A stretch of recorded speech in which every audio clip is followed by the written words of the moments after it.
Putin. What does it take to become a hero of the Russian Federation? It's the highest honor the country can bestow. Usually it's for soldiers in battle or cosmonauts who brave the stars. But in 2015, the award was secretly given to this woman, a Czech citizen, the friendly owner of a beautiful holiday hotel in Greece. And she didn't get it for her hospitality, she got it for helping blow up a NATO country from the inside. Hi, I'm Hристо Grozев, an investigative journalist. This is episode 5 of our series on Unit 29Y55, a top-secret GRU team behind anything from explosions and poisonings across Europe. In the last episode, we explored how Unit 29Y55 blew up arms depots in Czechia and Bulgaria to disrupt weapons flow to Russia's adversaries in the region. We explained how they orchestrated the attacks, often traveling under fake identities and using remote detonation systems to trigger massive explosions. But even after we published our findings, there was one detail that kept nagging at us. It had to do with the 2014 bombing in Vrbice, Czechia. The destroyed warehouses belonged to a company called Imex Group. And to get inside the Imex Group factory, the GRU operatives needed access. Someone had to let them in. They needed an insider. Two members of Unit 29Y55, using fake aliases, had been granted access to visit the warehouses around the time of the bombing. Why they wanted access was clear. It would have helped them identify the targets and maybe plant the devices. But why they had decided to formally request access, and why the access had been so swiftly granted, still wasn't clear to us at the time. Did they bribe somebody on the inside, or better, did they have a cooperating contact at Imex Group, the company that managed the warehouses? The answer led us to one of the most remarkable spy stories that I've ever uncovered.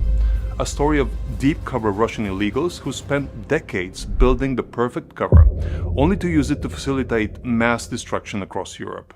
Now, to understand this story, you first need to understand some of the different types of operatives that Russian military intelligence, the GRU, utilizes overseas and how they interact with one another.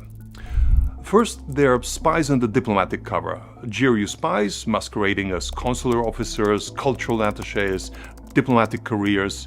They're protected by diplomatic immunity, and every country has those. Thus, they are assumed to be legal spies.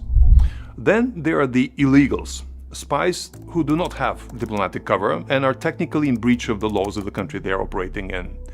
The illegals come in three different flavors. First, there are deep-cover Russian illegals, Russian agents posing as foreigners for years or even decades, normal people living normal suburban lives in the host country. If you watch the show The Americans, or better yet, our own series on the prisoner swap, you know that these illegals can pose as anything from journalists to professors to art gallery owners to travel agency owners. This type of spies is unique to the Soviet Union and now to Russia. Then there are the hybrid illegals. Unlike the traditional illegals, they don't pretend to be someone else altogether. They are Russians who have achieved naturalized citizen status in the host country and have built decades worth of a cover story, either as economic or political immigrants, for example, running away from the Soviet Union that they hate. You may remember the flamboyant and redhead spy Anna Chapman, who was swapped in the big spy swap in 2010. She was a typical example of a hybrid.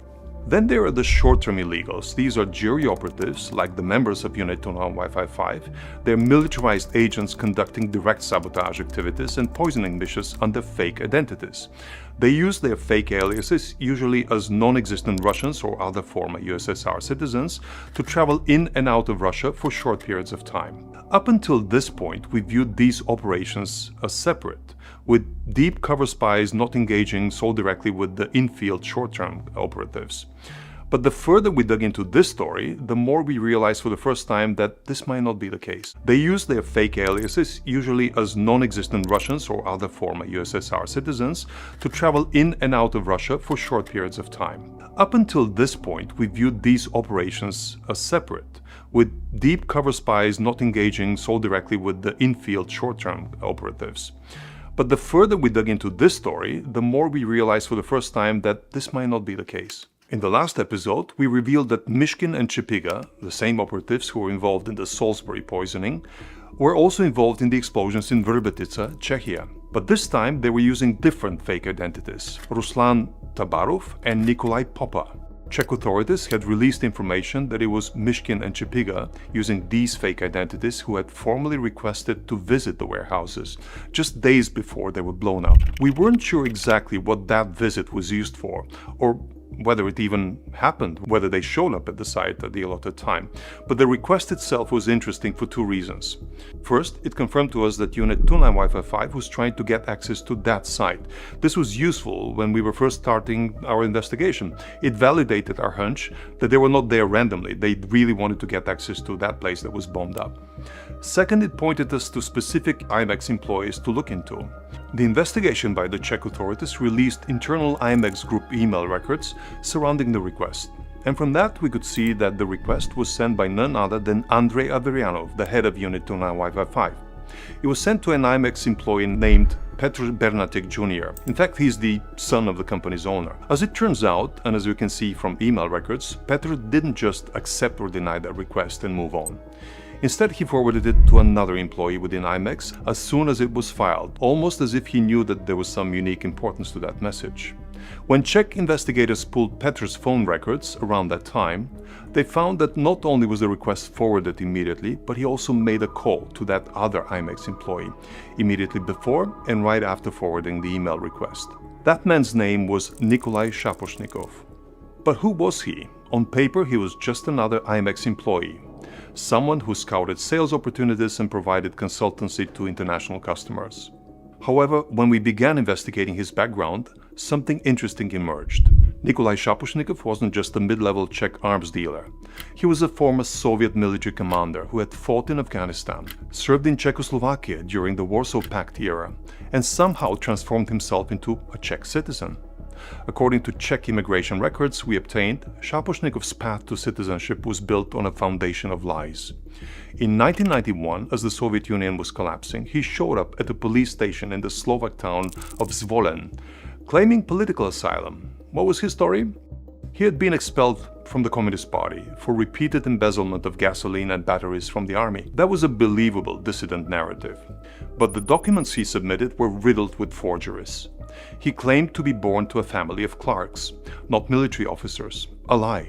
In fact, he hid his entire military career, including his command role in Afghanistan. Additionally, he hid the fact that he had a daughter from a previous marriage and even forged a birth certificate for his stepson, Pavel, making it appear as if he was the biological father. Nikolai seemed to be using his asylum application as an opportunity to reinvent himself and his past. As we began to uncover Nikolai's checkered past in our investigations, more questions about his true role at IMEX Group started to emerge. Was he really just a simple IMEX employee? If so, why was he receiving these forwarded requests? Furthermore, why was he so intricately involved in the approval process of visitors to the facilities? Naturally, as we grew more intrigued by the unusual background of Nikolai Shaposhnikov, we began to also look into his wife, Elena. As it turns out, Elena Shaposhnikov's past was also quite suspicious. Her asylum application, similar to Nikolai's, was based on the self-proclaimed basis of being a persecuted Soviet dissident. She claimed that she had surrendered her Ukrainian passport when she was granted asylum in 1992. But we could see that she repeatedly used that very passport to travel into Russia and into Ukraine, even after getting asylum in Czechia. It was a surprising travel pattern to see, since those were supposed to be countries where she faced persecution. But despite all these red flags, both Elena and Nikolai managed to obtain Czech citizenship. Nikolai got his in 1999, but Elena's case was less simple. It took her at least 6 attempts, and she only succeeded in 2004, with the involvement of Stanislav Gross, Prague's then interior minister, who was notorious for corruption. In her immigration file, we even found a handwritten note attached by an immigration officer. It read, "A red line running through this entire application dossier has been the various people constantly trying to intervene to achieve a positive outcome." A bit odd for an asylum seeker to have so many powerful people advocating for the approval of her citizenship, unless there was of course a larger reason to force it through. By all accounts, this doesn't seem like it was a bureaucratic incompetence case. This was a coordinated intelligence operation with many helpers along the way. By the early 2000s, the Shaposhnikovs had successfully embedded themselves in Czech society. Nikolai joined IMEX Group, ostensibly as a business development executive. By 2012, both their daughter Valeria and his stepson Pavel were working for the company as well. From the outside, it looked like Yelena was earning money by running her own operation, a company that claimed to import and export pig iron from former Soviet republics. In reality, after the investigation into the Verbatice depot explosions in 2014, Czech police found that she was actually intimately involved in IMEX's own operations, and even seemed to be directly supervising her own husband's activities. And here's when it gets almost like a spy novel. I mean, really interesting. The findings of a years-long investigation conducted by Czech Intelligence Center for Counterterrorism and Organized Crime into the Shaposhnikov's activities showed that despite Nikolai's modest salary of around $650 a month from IMEX, the family was living far beyond their means. They owned real estate in both Czechia and Greece, worth hundreds of thousands of euros. Elena controlled offshore accounts in Switzerland and a company registered in the Marshall Islands. Czech investigators discovered that their total income was barely enough to cover only their phone bill for a month. So where was this money coming from? We found the likely answer when we analyzed travel data around Unit 29Y55's operations that we had been tracking. In 2009, the Shaposhnikovs purchased a sprawling villa on the Greek peninsula of Chalkidiki for 275,000 euros, about $300,000 at the time. Elena claimed that she funded it with money from my parents, quite a remarkable feat for a retired couple living on Ukrainian pensions of under $300 a month. The Shaposhnikovs named that villa Villa Elena and began operating it as a hotel, but this was no ordinary vacation rental. Using the same border crossing databases that had helped us track Unit 29Y55 operatives across Europe, we made a startling discovery. As soon as the Shaposhnikovs took ownership in 2010, members of the unit began traveling to the nearby port city of Thessaloniki. The Greek villa provided the perfect cover. It was a legitimate business with a paper trail of real guests and reviews on booking sites. Even I tried to check myself into that villa, but it was busy for the foreseeable future. It also offered complete privacy, sprawling grounds, and most importantly, a location just 1 hour's drive from Thessaloniki's international airport. A clear pattern was developing. Members of Unit 29Y55 would arrive in Thessaloniki to coordinate and regroup before and after key operations across Europe.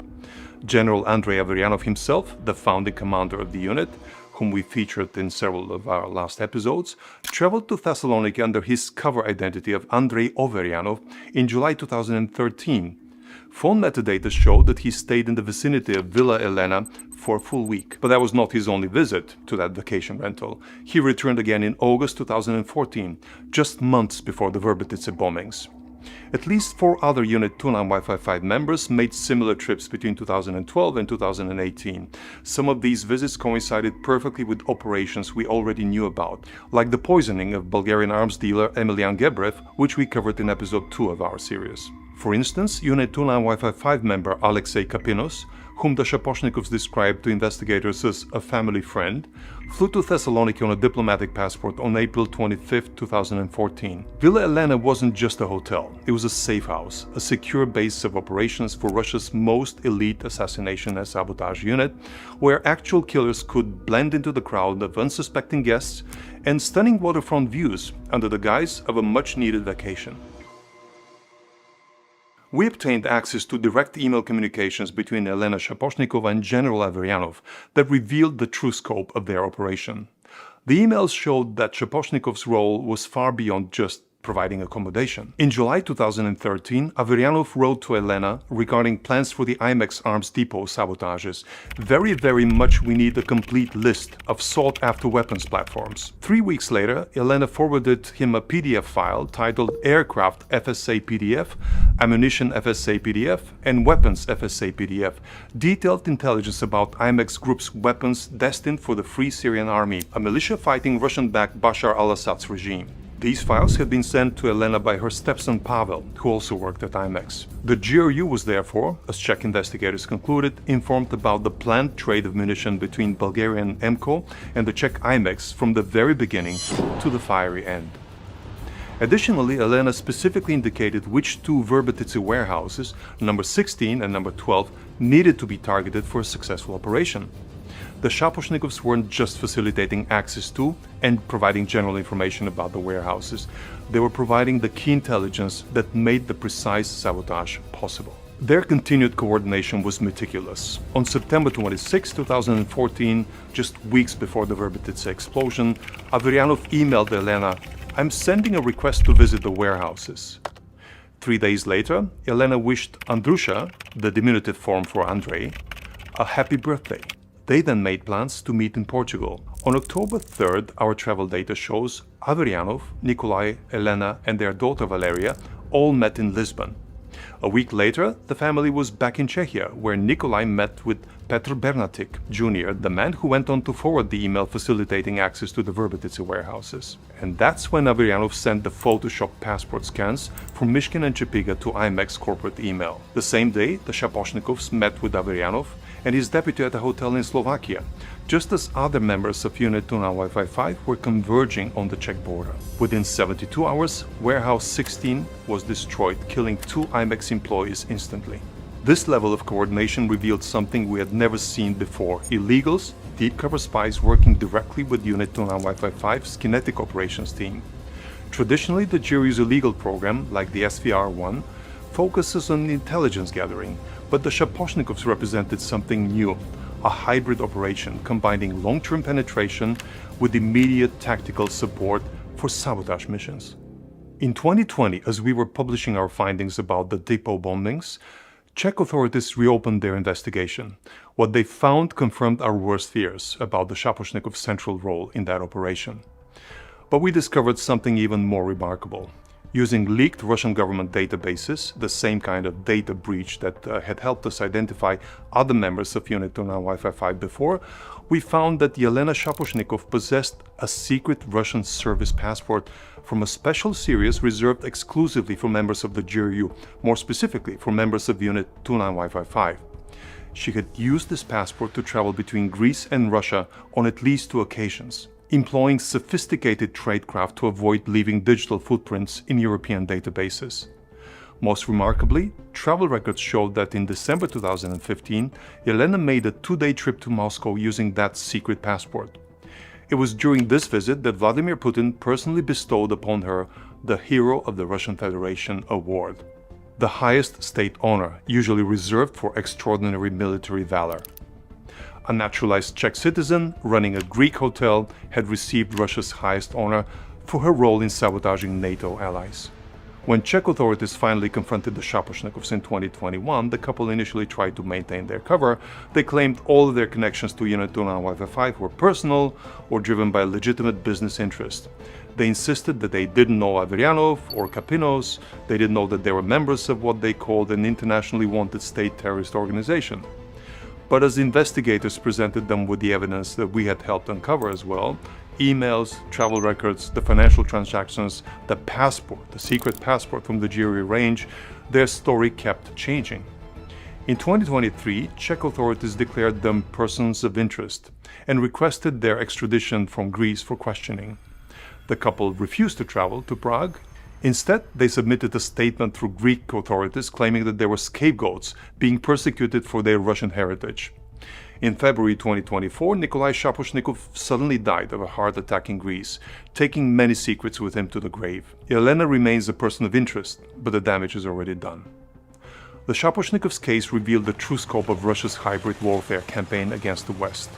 This wasn't just about individual assassination attempts or isolated acts of sabotage. It was about building a persistent, embedded network capable of supporting sustained operations across Europe for decades to come. The Shaposhnikovs had spent decades building the perfect cover, integrating themselves into European society, only to use that access to facilitate mass destruction. They even had befriended Emilian Gebrev, the same person who their teammates were going to poison the following year. They even invited him to Villa Elena. He didn't go. But Villa Elena was just one node in the broader network. Our investigation revealed that Unit 29Y55 maintained multiple safe houses and support networks across Europe.